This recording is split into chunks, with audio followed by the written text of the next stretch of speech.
Today is the 48th day of our Begumpura Bharat Brotherhood Yatra. आज हमारी इस बेगमपुरा भारत भाईचारा यात्रा का 48वां दिन है। Saranpur, we reached Saranpur. Saranpur is the place where Kanshiramji produced a lot of missionary people in this land. तो आज हम सहारनपुर में हैं और ये सहारनपुर वो जगह है जहाँ पे मान्यवर कांशीराम साहब ने अनेक मिशनरी लोग तैयार करने का काम किया था। So I came to know about our Raghuveer Singh both passed away.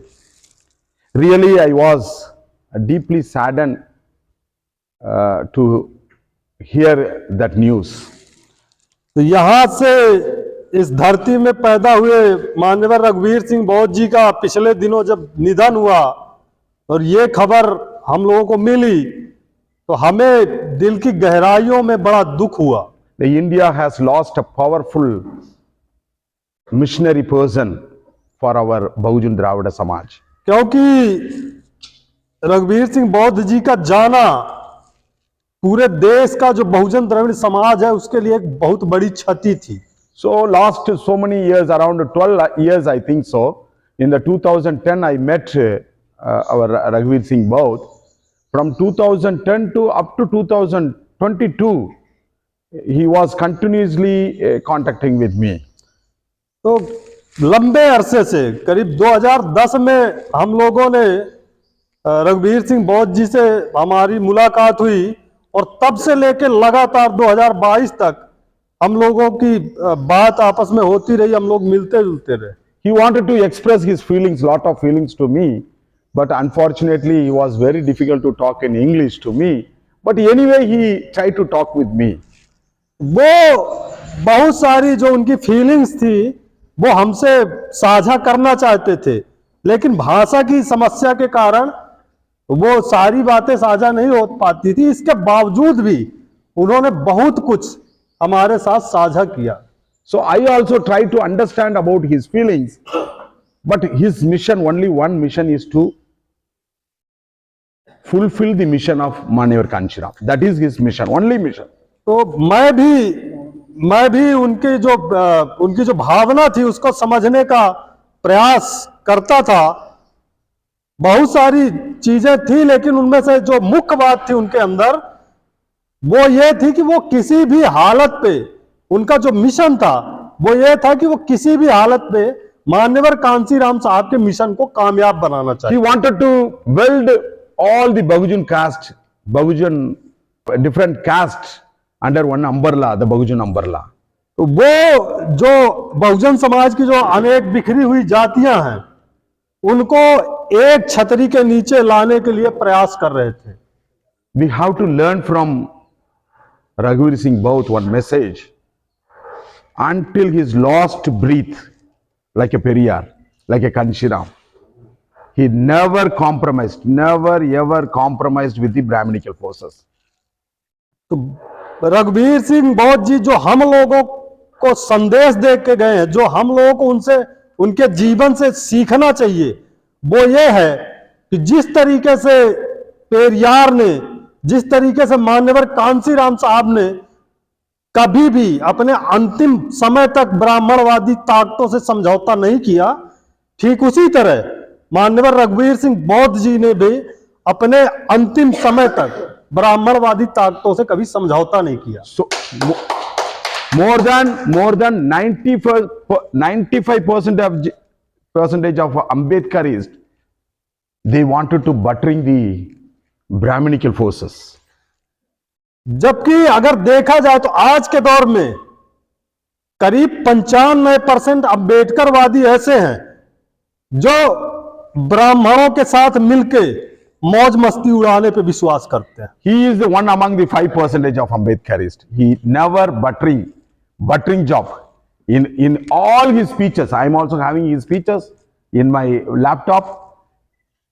All his speeches, he was against the Brahminical forces and as well as very important he against the chamchas also. तो वो उन 5% अम्बेडकरवादियों में थे जो ब्राह्मणवाद से कभी समझौता नहीं करते। मेरे पास माननीय रघुवीर सिंह बौद्ध जी के अनेक भाषण मेरे लैपटॉप में हैं और उन भाषणों में उन्होंने न सिर्फ ब्राह्मणवाद और ब्राह्मणों के खिलाफ हमेशा बोला, बल्कि उन्होंने चमचावाद के खिलाफ भी मजबूती से अपनी बात हमेशा रखी है। You have to also learn from our Raghuvir Singh Bauth. तो इसलिए आप लोग भी मान्यवर रघुवीर सिंह बौद्ध की जो खूबियां थी, उन खूबियों से आप लोग भी एक सबक ले सकते हैं। Raghuvir Singh Bauth is a message. रघुवीर सिंह बौद्ध जी अपने आप में एक संदेश थे। His संदेश is to liberate our people.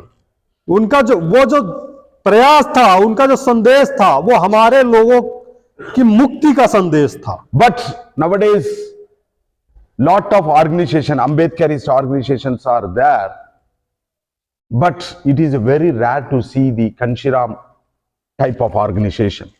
वैसे तो आज यहाँ अनेक तथाकथित अम्बेडकरवादी संगठन हैं, लेकिन उनमें से बड़ा मुश्किल है एक को चुन पाना जो मान्यवर कांसीराम साहब के मिशन को लेकर आगे बढ़ रहे हैं। Last 45 days, 47 days, I understood from the people, wherever I went, to the village, town, cities, wherever I crossed, I met the people. So I only defined some organizations here. There are 4 types of organization here when I read from the public.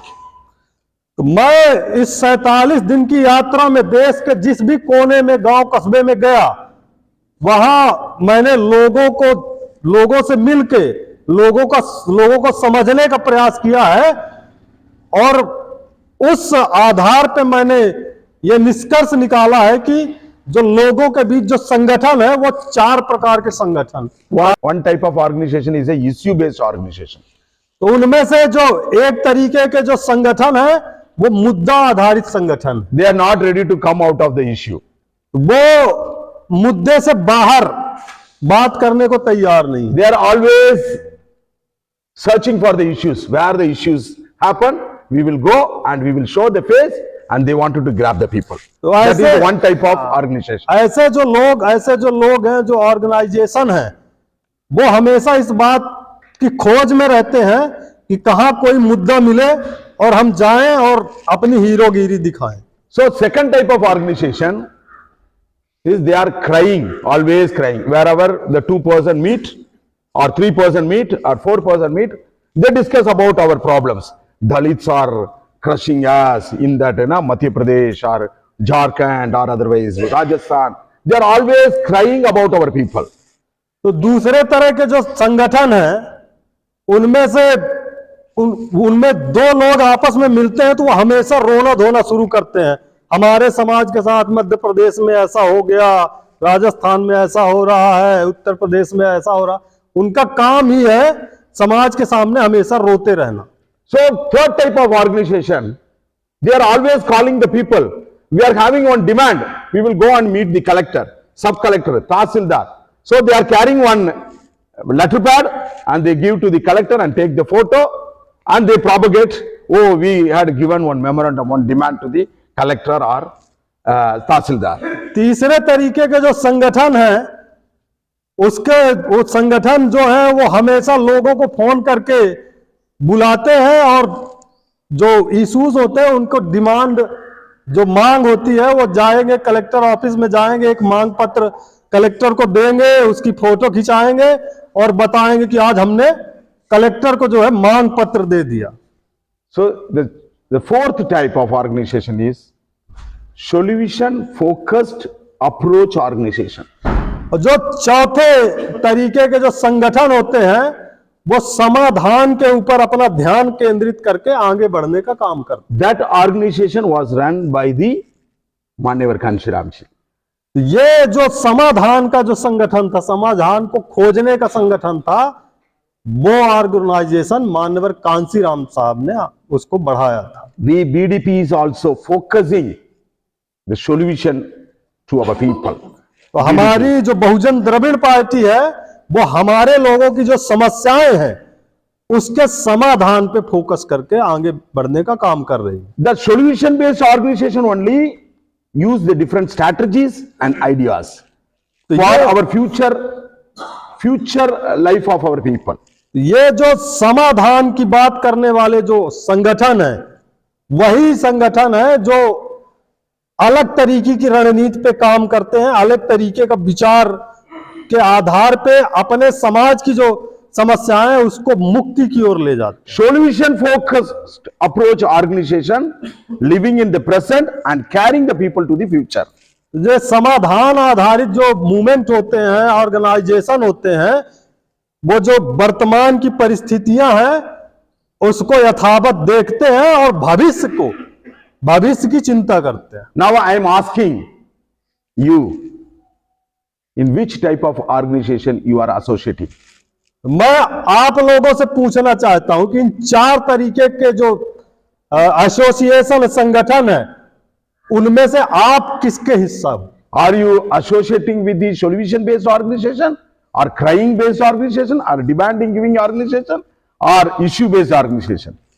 आप लोग किस movement का हिस्सा हो? आप लोग समाधान आधारित आंदोलन का हिस्सा हो कि रोने धोने वाले आंदोलनों का हिस्सा हो कि मुद्दा आधारित संगठनों का हिस्सा हो या कि जो हमेशा मांग पत्र लिए घूमते उनका हिस्सा हो? किस आंदोलन का हिस्सा हो? Emotional based organization never sustain in this country.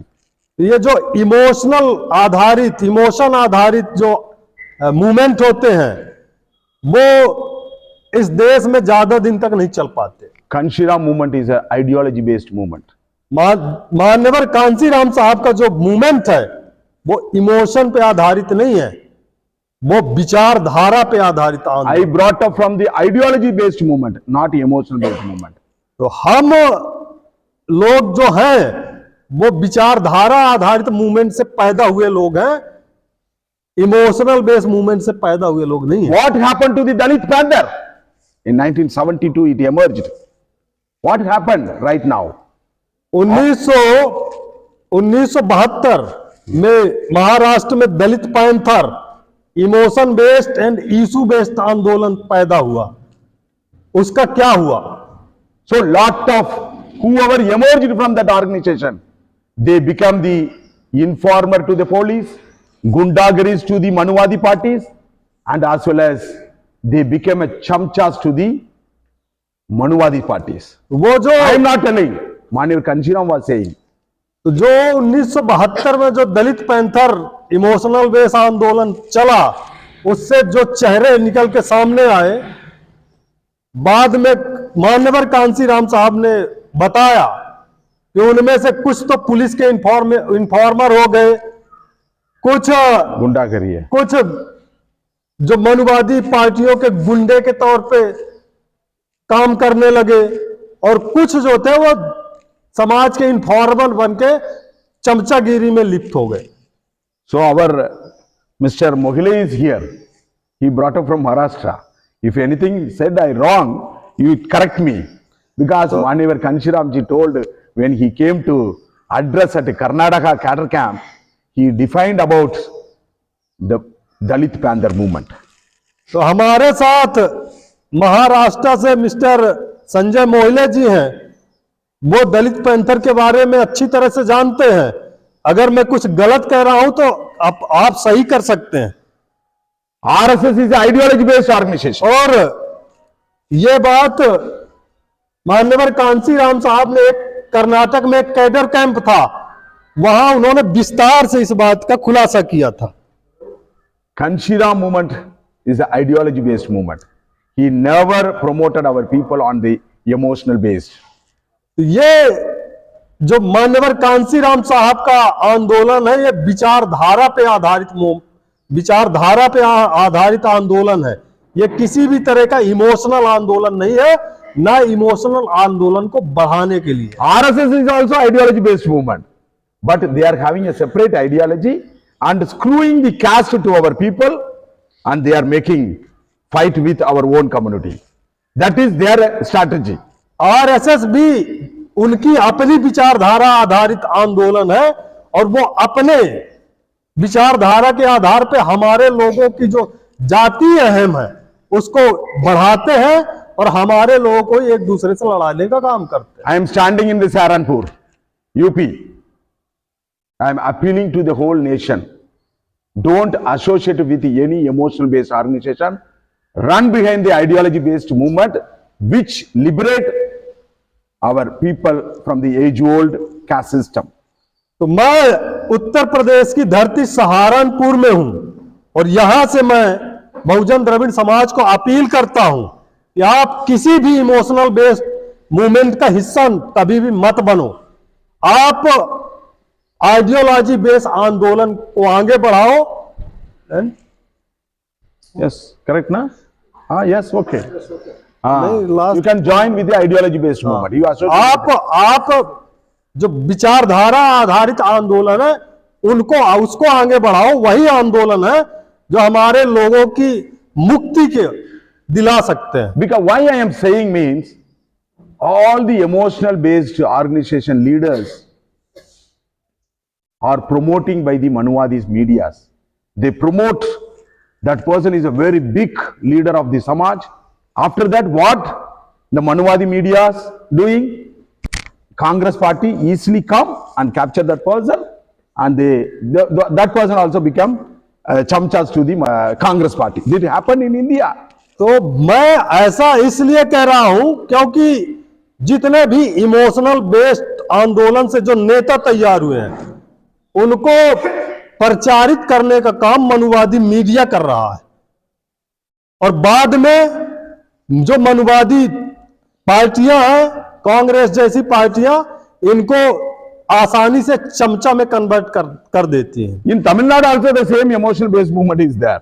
They are big chamchas to the Congress party. तो उधर तमिलनाडु में भी बहुत सारे इमोशनल बेस्ड मूवमेंट चलते हैं और उनके जो नेता हैं वो कांग्रेस पार्टी के सबसे बड़े चमचे हैं। Lot of examples I can ready to tell to you, but I don't want to disclose. You are having your own conscious mind, you apply it. तो हमारे पास ऐसे चमचों की बात करने के लिए बहुत सारे उदाहरण हैं, लेकिन मैं उस पर अपना समय बर्बाद नहीं करना चाहता। आपके पास अपना दिमाग है, आप अपने दिमाग का भी इस्तेमाल करो। So whatever I am telling to you, don't take it from this year to leave it morning here. तो मैं अपने लोगों को कहना चाहता हूं कि आप इस कान से सुन के इस कान से निकाल देने की प्रवृत्ति को छोड़ दो। I am not saying that message to like that to you. क्योंकि मैं इस तरीके का मैसेज नहीं कह रहा हूं कि वो सुनो और भूल जाओ। Because whatever message I am giving, you introspect yourself and you change also. If change happen to yourself means there is no meaning of my message. तो मैं ये बातें इसलिए कह रहा हूं कि आप अपने अंदर पुनर्निरीक्षण करो, आत्म परीक्षण करो और अपनी जो कमजोरियां हैं उसको चेंज करो। Because अगर आप ऐसा नहीं कर पाते हो तो हमारे इस संदेश का फिर कोई मतलब नहीं रह जाता। because we people are suffering, so that's what we are also suffering. क्योंकि हमारे लोग ही आज इस देश में सबसे ज्यादा सफर कर रहे हैं, Because सबसे ज्यादा कष्ट में है और यही कारण है कि हम लोग भी अपने लोगों की मुक्ति के लिए इतना संघर्ष कर रहे हैं। We people are having a good resources, good home, good children, good resources, but why we are admitting this suffering? जबकि हम लोगों के पास अच्छे रिसोर्स हैं, अच्छे घर हैं, हमारे बच्चे भी अच्छा खासा पढ़ लिख रहे हैं, ऐसे में हमें क्या जरूरत थी इस तरीके का इतना संघर्ष करने का? वो संघर्ष इसलिए कर रहे हैं ताकि हमारा समाज भी जो आज दबाया कुचला जा रहा है उसको ऊपर उठने का एक अवसर मिले। So we are suffering for our own people's liberation. Own people means Bahujan Dravida people's liberation. इसलिए हम लोग जो ये संघर्ष कर रहे हैं, जो सफर कर रहे हैं, ये अपने लोगों की मुक्ति के लिए कर रहे हैं। अपने लोगों का मतलब हमारा बहुजन द्रविड़ समाज की मुक्ति। So For that cause only, our Raghuveer Singh Baut also worked up to his last breath.